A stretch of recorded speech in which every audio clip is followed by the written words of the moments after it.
A reading from the teachings of the 4th century mystic, Gregory of Nicea. God has logos, else he would be without reason, and this logos cannot be merely an attribute of God. We are led to a more exalted conception of the logos by the consideration that in the measure in which God is greater than we, all his predicates must also be higher than those that belong to us. Our logos is limited and transient, but the subsistence of the divine logos must be indestructible and the same time living, since the rational cannot be lifeless. It follows that, together with the Word, he who speaks it, which is the Father of the Word, must be recognized as existing. We affirm that we find in the logos, whose existence is derived from the Father, all the attributes of the Father's nature. God created by his reason and wisdom, for he cannot have proceeded irrationally at that work. But his reason and wisdom are not to be conceived as a spoken word, or as the mere possession of knowledge, but as a personal and well-willed potency. If the entire cosmos was created by the second divine personage, then certainly was humanity also thus created.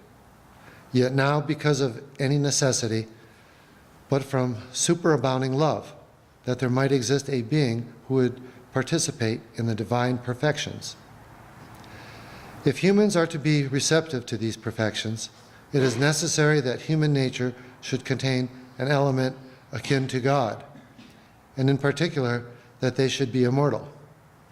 Thus then, was humanity created in the image of God. They cannot therefore be without gifts of freedom and independence, and self-determination, and humanity's participation in the divine gifts was consequently made dependent on virtue, owing to this freedom that they could decide in favor of evil, which cannot have its origins in the divine will, but only in our inner selves.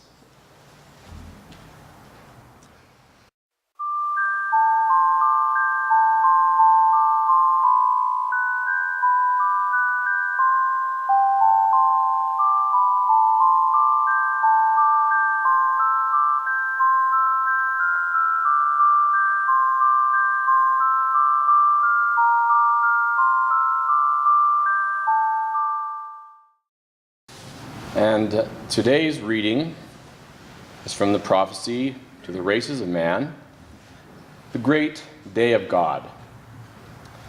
Then the voice said unto the man, Man was created in the image of God.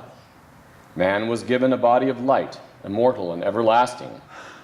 And man was given consciousness and understanding. And God intended that man share in the creation. But man, wishing to be as God, to know all things, and to move the creation as an equal with God, deviated from the way, violating the laws imposed upon him. For man did not wish to obey the laws of creation. While receiving the gift of life, man wished to dominate the giver of life. And because of this, man fell from grace and descended into matter. But being all good, God would restore the world to light as a final act of redemption, and he would not that this light be darkened by unrighteousness. Therefore the Son of Righteousness shall burn bright in the heavens. For evil men will think dark thoughts and oppose the coming of God's light, and God shall judge them by the light thereof. For his word shall burn brighter than a fire, and unrighteous men and their works shall be burned by this fire, until their minds and spirits are purified, and then they shall have knowledge of God. Holy books recorded the prophecy of this event. For behold, the day cometh that men shall burn as an oven, and all the proud and all that do wickedly shall be stubble. And the day that cometh shall burn them up, saith the Lord of hosts, that it shall leave them neither root nor branch. And you have read the words of the prophets who spoke of this day, long before the coming of Jesus. And God's star shall arise in the heavens as a king, lighting up the light of knowledge as the sun the day, and he shall be magnified in the world. He shall shine forth as the sun on the earth, and shall remove all darkness from under heaven. and there shall be peace in all the earth. The heavens shall exult in his days, and the earth shall be glad, and the clouds shall rejoice. And the knowledge of the Lord shall be poured forth upon the earth as the water of the seas.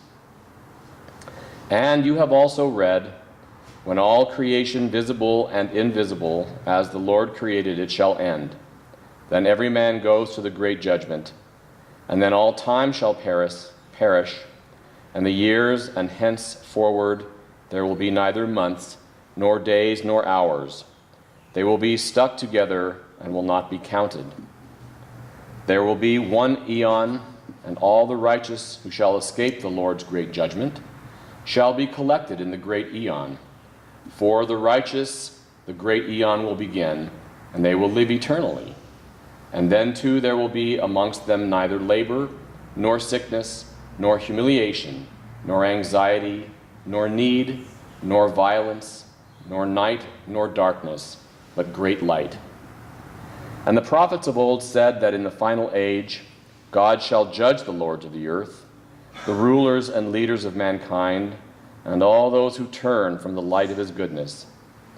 And it was prophesied that the sun would be darkened, and the moon give of its light, and the stars would fall from heaven, and the powers of the heavens would be shaken when God would establish his kingdom of light, and the righteous would shine as the sun. And some men feared this event, and others scoffed at it, disbelieving that the ancient prophets were informed of future events. But I say unto the races of man that God's light shall save the world from a very dark rule, when man shall be under the powers of darkness, and oppressed by war and tribulation, and unlike anything the world has ever known.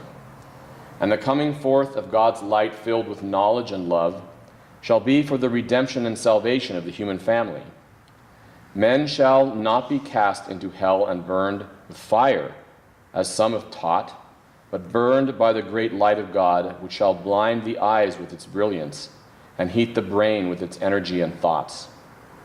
Therefore God's judgment is righteous, for the world would be destroyed totally were it not for the intervention of God, who loves his children and would redeem them from the pain of darkness and enslavement to ignorance. Therefore the righteous and goodly men of the world look for the coming of God's triumphant day, when the whole world will be transformed into light. And man shall be enlarged, and his world shall be enlarged, so there will be no need for death. And the righteous and goodly of the world will not be blinded by the sun's brilliance, but will flourish in its goodness. It was written that, for those that love God, the Sun of Righteousness will shine forth with healing in its rays, and goodly men will live in the goodness thereof.